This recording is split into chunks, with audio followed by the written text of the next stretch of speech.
ओडिशा में बीजू जनता दल की 24-25 वर्ष की सरकार, उपलब्धियां, चुनौतियां और जनता का फैसला। क्या बीजेडी का 24-25 साल का शासन ओडिशा के लिए स्वर्णिम काल था या फिर बदलाव जरूरी था? नमस्कार दोस्तों, मैं हूं प्रीतम और एक नए एपिसोड में आपका स्वागत है। आज हम बात करने वाले हैं ओडिशा की राजनीति के उस दौर की जिससे पूरे राज्य की दिशा बदल दी। लगभग 2.5 दशक तक एक ही पार्टी ने शासन किया था। एक ऐसा नेतृत्व जिसने राष्ट्रीय राजनीति में भी अपनी अलग सी पहचान बनाई थी। लेकिन सवाल यह है, क्या यह शासन विकास का था? क्या इस दौरान ओडिशा ने नई ऊंचाई हासिल की या फिर इतने लंबे शासन के बाद भी बदलाव जरूरी हो गया था? आज हम तथ्यों, उपलब्धियों, आलोचनाओं और जनता के फैसले, 4 पहलू पर विस्तार में चर्चा करेंगे। बीजेडी यानी बीजू जनता दल की शुरुआत 1997 में बीजू पटनायक के निधन के बाद उनके पुत्र नवीन पटनायक ने बीजू जनता दल की स्थापना की थी। साल 2000 में पहली बार सरकार बनी।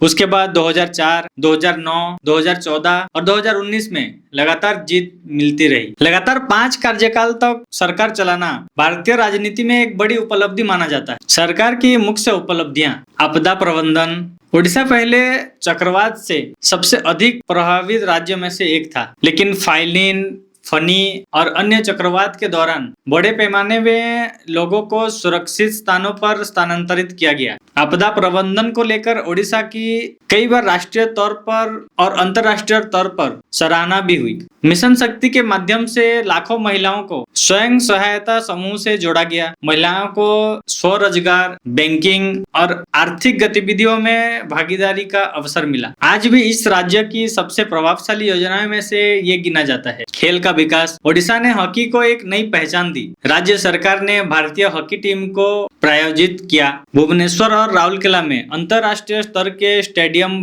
का निर्माण किया। हॉकी विश्व कप की सफल मेजबानी भी राज्य की बड़ी उपलब्धि रही। बीजू स्वास्थ्य कल्याण योजना जैसी योजनाओं के माध्यम से गरीब परिवारों को स्वास्थ्य सुविधा उपलब्ध कराना जैसा प्रयास किया गया। कई नए मेडिकल कॉलेज भी शुरू किया गया। बुनियादी ढांचा, सड़क, पुल, पीने का जल, ग्रामीण विकास, शहरी विकास, इन क्षेत्रों में कई बड़े प्रोजेक्ट शुरू हुए। पूरी हेरिटेज कॉरिडोर जैसे प्रोजेक्ट में भी सरकार चर्चा में रही। निवेश: आईटी, स्टील, खनन, एल्यूमिनियम, पेट्रोकेमिकल, इन क्षेत्रों में निवेश आकर्षित करने की कोशिश भी की गई, जिन मुद्दे पर सरकार की आलोचना हुई। अब बात करते हैं उन सवालों की जो विपक्ष और कई राजनीतिक विश्लेषकों ने समय समय पर सरकार को भी घेरे में लिया। पहला मुद्दा, बेरोजगारी। युवाओं का कहना था कि सरकारी नौकरियां की संख्या पर्याप्त नहीं बढ़ी। दूसरा मुद्दा, औद्योगिक विकास की गति। कई बड़ी निवेश प्रस्ताव किए गए, लेकिन सभी पूरी तरह से जमीन पर नहीं उतर सके। तीसरा मुद्दा, खनिज संपदा होने के बावजूद कई आदिवासी और दूर दराज क्षेत्रों में गरीबी और मूलभूत सुविधाओं की चुनौतियां बनी रही। चौथा मुद्दा, लंबी समय तक एक ही नेतृत्व रहने के कारण विपक्ष ने प्रशासन में केंद्रीकरण और जवाबदेही को लेकर सवाल उठाए। पांचवा मुद्दा, स्वास्थ्य और शिक्षा के क्षेत्रों में सुधार हुए,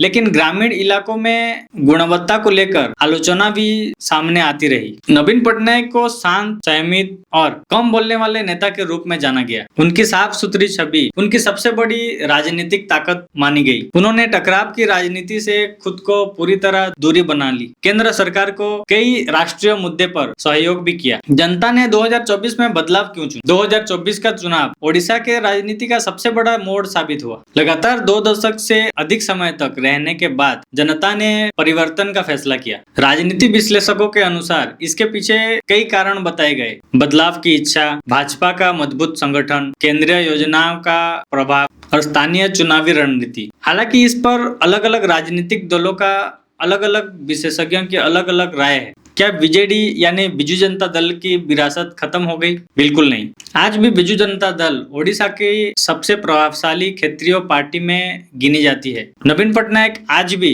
राज्य की राजनीति के सबसे प्रमुख नेताओं में शामिल हैं। आने वाले वर्षों में पार्टी किस तरह की वापसी की रणनीति बनाती है, इस पर पूरे देश की नजर रहेगी। किसी भी सरकार का मूल्यांकन केवल चुनावी जीत या हार से नहीं होता, बल्कि यह देखा जाता है कि उसने जनता के जीवन में कितना बदलाव लाया। बीजू जनता दल की सरकार ने ओडिशा को कई क्षेत्रों में नई पहचान दिलाई। साथ ही कुछ ऐसे सवाल भी छोड़े जिन पर आगे भी चर्चा होती रहेगी। लोकतंत्र की यही खूबसूरती है, जनता हर चुनाव में अपना नया फैसला सुनाती है। अगर आपको यह विश्लेषण पसंद आया तो इस वीडियो को अपने दोस्तों के साथ जरूर शेयर करिएगा। धन्यवाद।